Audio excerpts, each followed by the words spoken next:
എന്തൊരു അടിയാടാ അടിക്കുന്നത്. ഓ തിരിഞ്ഞും മറിഞ്ഞുള്ള അടി. ഓ ഇതിനൊന്നും നമുക്ക് ഭാഗ്യമില്ലേ. ഒന്നുമില്ലയോ? ഓ ഒന്നുമില്ലെന്നേ. എടാ ഈ ലോട്ടറി ഒരു കളിയാ, ഒരു സിസ്റ്റമാ. ഇന്ന് കൊല്ലത്ത് അടിക്കുന്നെങ്കിൽ നാളെ ആലപ്പുഴ അടിക്കും. ശരി, നാളെ ആലപ്പുഴ ആണെങ്കിൽ മറ്റേത് എറണാകുളത്താ. അതാണ് ജമ്പന്റെ ഒരു കളിയാ. ഇത് മൊത്തവും പഠിച്ചു വെച്ചൊക്കെ തന്നെ ഞാന്. എന്നിട്ട് നിനക്കെന്താ ലോട്ടറി അടിക്കാത്തെ? ഞാനിതൊക്കെ പഠിച്ചു വന്നപ്പോഴത്തേക്ക് അവരാ സിസ്റ്റം അങ്ങ് മാറ്റി.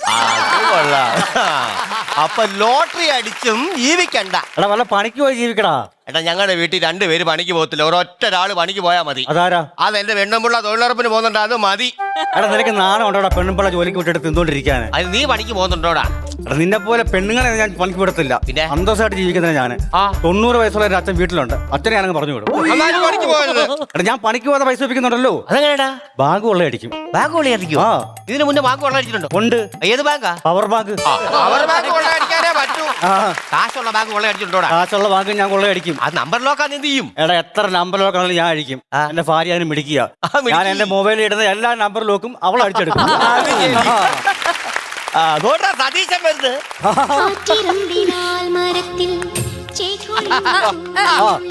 എടാ സതീശോ, എടാ ഞങ്ങൾ ആകെപ്പാടെ പേടിച്ചിരിക്കുവായിരുന്നടാ. എന്തിനാടാ? നീ വല്ല പണിക്ക് പോയി വിചാരിച്ചു. പാട്ടി പോവും. എടാ നീ എന്താ താമസിച്ചേ? ഒന്നും പറയണ്ട, അച്ഛനൊന്നാ വയ്യാതിരിക്കുമല്ലയോ, പ്രായമൊക്കെ അല്ലയോ, ഭയങ്കര മൂശാട്ടയാ. അതിന് ഞാൻ എന്താണെന്നറിയോ, പെങ്ങടെ വീട്ടിൽ കൊണ്ട് വിട്ടായിരുന്നു. ഇന്ന് രാവിലെ പോയി ഇങ്ങ് വിളിച്ചോണ്ട് വന്നു. പെൻഷനൊക്കെ കൂട്ടിയില്ല. വീട്ടിൽ നിന്ന് ഇറങ്ങാനൊക്കത്തില്ല നിനക്കുന്നേരം. ഇറങ്ങാനൊക്കത്തില്ല, പുറത്തോട്ട് ഇറങ്ങാനൊക്കത്തില്ല. എടാ ഇപ്പം വീട്ടുകാരെല്ലാം പണിക്ക് വിളിക്ക് വന്നു. അതിനെന്തോ എന്ത് വന്നു? ഇതിലെ ബംഗാളികളില്ലയോ, അമ്മരെല്ലാം നാട്ടിൽ പോയില്ലയോ, തിരിച്ചു വന്നില്ല. എന്ത് പറ്റിയെന്നു? എടാ ഇപ്പൊ അമ്മമാർക്ക് മേശിരിമാർക്ക് 2000, ഹെൽപ്പറിന് 1500. ഇത് കൊടുത്താലേ അമ്മമാർ ഇങ്ങോട്ട് വരുത്തുള്ളൂ. അമ്മമാര് വരണ്ടടാ, നീ ഒരു 1000 രൂപ എനിക്കതാ, ഞാൻ വരാം. അപ്പൊ നീ പണിക്ക് പോകാൻ തുടങ്ങിയോ? ഉമ്മ പറഞ്ഞല്ലോടാ. പക്ഷെ നിന്റെ അടുത്ത് എനിക്കൊരു കാര്യം പറയാനുണ്ട്. നിന്റെ മരുമോടെ വയറ് കാണാൻ ചേർക്കുന്ന നീ എന്നെ വിളിച്ചവനല്ല. അത് പറയാൻ പറ്റില്ല. അത് ഞങ്ങൾ ഈ മാസം 15-ാം തീയതി വെച്ചിരുന്നതാ. അത് ഞങ്ങൾ അടുത്ത മാസത്തേക്ക് അങ്ങ് മാറ്റി. അതെന്താ പറ്റി? ഇപ്പൊ സർക്കാരിന്റെ ഒരു തീരുമാനം ഉണ്ടല്ലോ ഇപ്പം, ഈ പെണ്ണുങ്ങൾക്ക് സൗജന്യ ബസ് യാത്രയില്ല. അവള് വരണം, അന്ന് വരാൻ നിൽക്കുവോ? അതാകുമ്പോ ഒരു 3-4 വണ്ടിയും കയറി വരാമല്ലോ. സർക്കാരിന്റെ ഒരു കാര്യമേ, ഗ്യാസ് ഒക്കെ വളരെ ഷോർട്ടേജ് ആയിട്ട് നിൽക്കുക.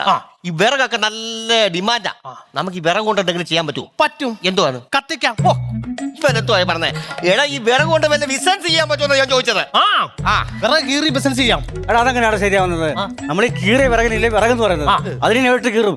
എവിട്ട് കീറാനേ? നീ വേറെ വല്ല ജോലിയല്ലോ നോക്ക്. അങ്ങനാണെങ്കിലേ നമുക്ക് ഈ പെട്രോളിനും ഡീസലിനും ഇപ്പം വില കൂടുതലാ. അത് ശരിയാ. അത് കുറച്ച് മേടിച്ച് നമുക്ക് ബ്ലാക്കിൽ അങ്ങ് വിറ്റാലോ? എടാ എന്തിനാ ബ്ലാക്ക് വിൽക്കുന്നത്? ആ കളറത്തെല്ലാം കൊടുക്കങ്ങ്. എടാ എനിക്ക് ചെയ്യാൻ പറ്റിയ ജോലിയല്ലോ ഉണ്ടോ? നീ ആശാരിപ്പണിക്ക് പോവോ? അത് ശരിയാവത്തില്ല. ഞാൻ ഒരിക്കലും ഒരു വീട്ടില് ആശാരിപ്പണിക്ക് പോയതാ. ഉച്ചയായപ്പോ അവര് പറയാ, മേശിരി ഒറ്റക്കാലിൽ ഒരു ടേബിൾ ഉണ്ടാക്കാൻ പോകുന്നു. അത് ശരി. ഞാൻ ഒക്കത്തില്ലെന്ന് പറഞ്ഞു. അതെന്താ? 2 കാലിൽ നിന്നിട്ട് ചെയ്യാൻ ഒക്കുന്നില്ല. പിന്നെ ഞാൻ ഒറ്റക്കാലിൽ ഇരുന്ന് ചെയ്യുന്നത്. എടാ ഒറ്റക്കാലിന് ടേബിൾ ഉണ്ടാക്കാനാ പറഞ്ഞത്. അത് ഒറ്റക്കാലിൽ നിന്ന് ടേബിൾ ഉണ്ടാക്കാനല്ല എന്റെ അടുത്ത് പറഞ്ഞത്. പണിയെ കുറിച്ച് കുറ്റം പറഞ്ഞു നോക്കണം അവനെ. അവൻ പറയൂടാ, അവൻ പറയും ഇവൻ പണിക്ക് പോകാത്തതിന് ഇവന്റെ ഭാര്യ എന്തോ തെറിയാ വിളിക്കണമെന്ന് അറിയാമോ? അവൾ ഒരെണ്ണം വിളിക്കുമ്പോ ഇവൻ 9 എണ്ണം വിളിക്കും. ഭയങ്കര തെറി വിളി. അതിലെ പോകാനൊക്കത്തില്ല. പക്ഷെ ഒരാഴ്ച കഴിഞ്ഞ് ഞാൻ അതിലെ പോയപ്പെടല്ലോ, ഭയങ്കര ശാന്തം. അതുവഴി പോകുന്ന ശാന്തമല്ലയോ? അവളിന് തെറി വിളിക്കത്തില്ല. എന്താ? ഞാൻ അവക്കൊരു മൊബൈൽ മേടിച്ചു കൊടുത്തു. റീൽസ് ചെയ്യാനോ? റീൽസ് ചെയ്യാനല്ല, ഇവൾ ഈ മൊബൈലും കൊണ്ട് അടുക്കളയിലോട്ട് ചെയ്യും. മെസ്സേജിനകത്ത് തെറി എനിക്ക് ഇങ്ങോട്ടങ്ങ് അയക്കും. ഞാനും അങ്ങോട്ട് മെസ്സേജിൽ തെറി അങ്ങോട്ടും അയക്കും. ഞങ്ങൾ ഇപ്പോഴത്തെ ഒരു ചുരുക്കം പറഞ്ഞ സൈലന്റ് പ്ലേ. ഞാനേ ഒരു കച്ചവടം ചെയ്യാൻ തീരുമാനിച്ചു. എന്താ കച്ചവടം? ഈ ഓറഞ്ച് കച്ചവടം ഇല്ലയോ, അത് ചെയ്യാൻ അങ്ങ് തീരുമാനിച്ചു. എടാ ഈ മഴക്കാലത്ത് നമ്മൾ ഈ ഓറഞ്ച് എവിടെ കൊണ്ടിട്ട് വിൽക്കാനാ? എടാ സർക്കാർ പറഞ്ഞാണ് 4 ജില്ലയിൽ ഓറഞ്ച് വിൽക്കാന്ന് പറഞ്ഞു. എന്തോ എപ്പോ? ഇന്നലെ TV വാർത്തകൾ പറയുന്നത് 4 ജില്ലയിൽ ഓറഞ്ച് അലോടാന്ന്. 4 ജില്ലയിൽ ഓറഞ്ച് അലാത്ത്. അപകടം. അയ്യോ താട്ടാ, ഒരു അപകടം വിളിക്കുന്നു. ആരാ? എന്താ കണ്ട്രാക്ക് പണിക്ക് പോകാനാന്ന് തോന്നുന്നു. അതെന്തോ പണിയാ പറയുന്നത്? നിങ്ങൾ ഞാൻ ഇവിടെ ഇരുത്തിട്ട് ഞാൻ പണിക്കുമ്പോൾ ശരിയുള്ള കാര്യമാണോ? എടാ ഇവൻ എന്തോടെ പറയുന്നത്? നമ്മളിങ്ങനെ കലിങ്കൻ സ്ഥിരമായിട്ട് ഇങ്ങനെ ഇരുന്നാണ്ടല്ലോ, വല്ലോ പോലീസുകാരും പിടിച്ച് നമ്മളെ എങ്ങാനും ജയിലിലെങ്ങാനും കൊണ്ടിടും. പോണം. നിനക്ക് പേടിയില്ല? ഞാൻ എന്തിനാ പേടിക്കുന്നത്? എടാ നമ്മൾ 3 പേര് ഇവിടെ ഒരു ജോലി ഇല്ലാതിരിക്കുവാ. അവിടെ കാണാൻ ചെന്ന് കഴിഞ്ഞാൽ 3 നേരം ആഹാരം കിട്ടും. അവിടെ വരുമ്പോൾ നല്ല ശമ്പളം കിട്ടും. എനിക്കൊരു ജോലി ആയോ? എടാ ആനന്ദ, നീ ഇവനൊരു ജോലി പറഞ്ഞു കൊടുക്ക്. ഓ അവൻ ജോലിക്കൊന്നും പറ്റുന്നില്ലടാ. ഞാൻ വരാം. നീ വരുവോ? ഞാൻ വിളിച്ചു നോക്കട്ടെ. വിളിക്ക്. ഒരു പണി നല്ല കാര്യമില്ല അത്. അണ്ണാ നമ്മുടെ ചെറുക്കൻ ജോലി കൊടുക്കാവണ്ണ. ചിക്കൻ സെന്ററിലോ? എടാ ചിക്കൻ സെന്ററിൽ നിൽക്കാൻ പറ്റുമോന്ന്? ഉച്ച വരെ നിൽക്കാം, അത് കഴിഞ്ഞാൽ ഞാൻ സൈഡിലോട്ട് മാറി. അണ്ണ അവൻ ഉച്ച വരെ സെന്ററിൽ നിൽക്കാം, അത് കഴിഞ്ഞ് സൈഡിലോട്ട് മാറി നിൽക്കാൻ പറ്റുമെന്ന് നോക്കടാ. സെന്ററിൽ നിൽക്കാൻ പറ്റുമോ ചോദിക്കുന്നത്? അവിടെ തന്നെ പറ്റത്തില്ല. അവിടെ തന്നെ അണ്ണാ, നിൽക്കണം. പറ്റത്തില്ലെന്ന്. കട്ടക്കമ്പനിയോ? എടാ കട്ടക്കമ്പനി നിൽക്കാൻ പറ്റുമോ? കട്ടക്കമ്പനി ഞാൻ നിൽക്കാം. അത് നിൽക്കാം. എടാ, എന്തായാലും നമ്മൾ ഇവിടുത്തെ കട്ട കമ്പനിയാണ്. അത് ശരിയാ. അങ്ങനാണെങ്കിൽ നമുക്ക് കട്ടക്ക് അങ്ങ് നിൽക്കാം. ഒരു കാര്യം ചെയ്യണം നമുക്ക്. എന്തോ? നമുക്ക് മെമ്പർക്ക് ഒരു കത്ത് കൊടുത്തിട്ട് പോകണം. അതെന്നാത്തിനാ? നമ്മൾ ഈ കലങ്ങി ഇവിടെ ഇരുന്നിട്ടുണ്ടല്ലോ, ഇതങ്ങ് വള്ളം പോലായി. ഒരു ഇത്തിരി സിമെന്റും ഒരു ഇത്തിരി മണലും ഒരു ഇത്തിരി വെള്ളം കൂടെ ഉണ്ടെങ്കിൽ ഒരു ചാലിച്ചൊരു ഒറ്റ തേപ്പ് വെള്ളം അങ്ങ് നേരെയാവും. അത് ശരിയാ. നമ്മളെ പോലെ പണിക്ക് പോകാത്ത അടുത്ത തലമുറയ്ക്ക് അതൊരു ഉപകാരമാവും. അതാണ്. നല്ല രസമുണ്ടായിരുന്നു ഈ സ്കിറ്റ് കാണാൻ വേണ്ടി. നിങ്ങളുടെ ഒരു കഥ അവിടെ പറയുന്ന പോലെ എനിക്ക് ഫീൽ ചെയ്തു. ജീവിതത്തിന്റെ പ്രതിച്ഛായായിരുന്നു. അതെ, കലങ്കി കയറിയിരിക്കണം. 3 പേര് 3 പേരും. അത് ഞാൻ ഇതുപോലെ ഞാൻ ഒരുപാട് വർഷം കലിക്കിലിരുന്നതാ. ഒരു മടിയുമില്ല അത് സമ്മതിച്ചേരാൻ. നമ്മളെല്ലാരും ഇരുന്നിട്ടുണ്ട്. നല്ലതായിട്ടാ പറഞ്ഞേ. അതെ, അതെന്താണ് രാധാകൃഷ്ണേട്ട ഒരാള് മാറി ഒരാള് വന്നല്ലോ. ഞങ്ങൾ വേറൊരാളെ കൊണ്ടുവന്നിട്ടുണ്ട്. സതീഷേട്ടാ ആദ്യമായിട്ടല്ലേ ഇവിടെ? അനീഷ് പോയി, സതീഷ് വന്നു. രണ്ടിലും ഷീളുള്ളോണ്ട് കുഴപ്പമില്ല. ഒരു നാടൻ ശൈലിയുള്ള നാടൻ തമാശയായിരുന്നു കേട്ടോ. ഏറ്റവും കൂടുതൽ ഇഷ്ടപ്പെട്ടത് ചിക്കൻ സെന്ററിൽ നിൽക്കാൻ പറ്റുന്ന ഉച്ചവരെ സെന്റർ നിൽക്കുക, അത് കഴിഞ്ഞാൽ സൈഡിലോട്ട് മറ്റതുണ്ട് വിറകിന്റെ വിറക് കത്തിക്കുക. നമുക്ക് വിറക് കീറി ചെയ്തത് അത് കീറുമ്പോഴേ വിറകായില്ല, പിന്നെ അതെങ്ങനെ കട്ട് ചെയ്യുമെന്ന്. മറ്റു സാധനം നല്ലതായിരുന്നു. ഇതൊരു സിസ്റ്റമാടാ.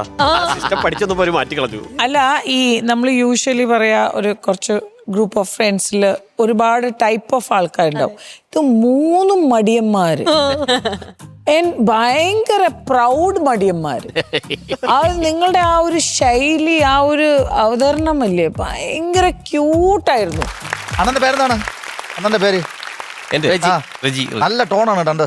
ശൈലി, സംസാര ശൈലി ഭയങ്കര സൈക്കിളതാ. നിങ്ങൾ രണ്ടുപേരും എവിടെയായിരുന്നു കുറെ നാള് വന്നിട്ട്? പിന്നെ ഞങ്ങളത് പറയാം. ഞങ്ങളിവിടെ ഒരു 5-6 എപ്പിസോഡ് ചെയ്തതാ. കുറെ നാൾ വന്നില്ല.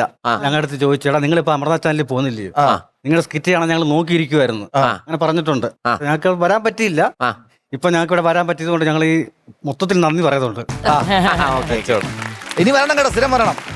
തമാശയൊക്കെ ആയിട്ട്. അല്ല, നിങ്ങൾ വഴി നമുക്ക് ഒരുപാട് സാധാരണ നമ്മളുടെ പ്രേക്ഷകർ എന്ന് പറഞ്ഞാൽ എല്ലാം മേഖലയിലും ഉണ്ട്. അപ്പം നിങ്ങൾ വരണം. ബിക്കോസ് നിങ്ങളുടെ അവതരണം കണ്ടിട്ട് എത്രയോ പ്രേക്ഷകർ നമ്മളെ കോണ്ടാക്ട് ചെയ്തിട്ടുണ്ട്. അപ്പോൾ നിങ്ങൾ വഴി ഒരുപാട് നമുക്കും കുറേ ആൾക്കാർ ഇവിടെ വരും. സോ എന്തായാലും നിങ്ങൾ നമ്മുടെ ബ്രാൻഡ് അംബാസിഡേഴ്സ് ആണ്. അപ്പോൾ എന്തായാലും വീണ്ടും വന്നതിന് താങ്ക് യു. നിങ്ങൾ മിസ് ചെയ്തു നമ്മള്. അപ്പൊ ഇനി ബാറ്ററി നമുക്ക് നോക്കാം അല്ലേ, എത്രത്തോളം ചാർജ് കയറി എന്നുള്ളത്. ചേട്ടാ, ബാക്കിലാണ് ബാറ്ററി വരുന്നത്, നോക്കാം.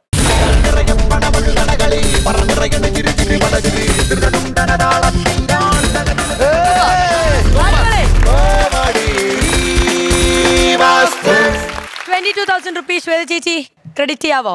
യെസ്.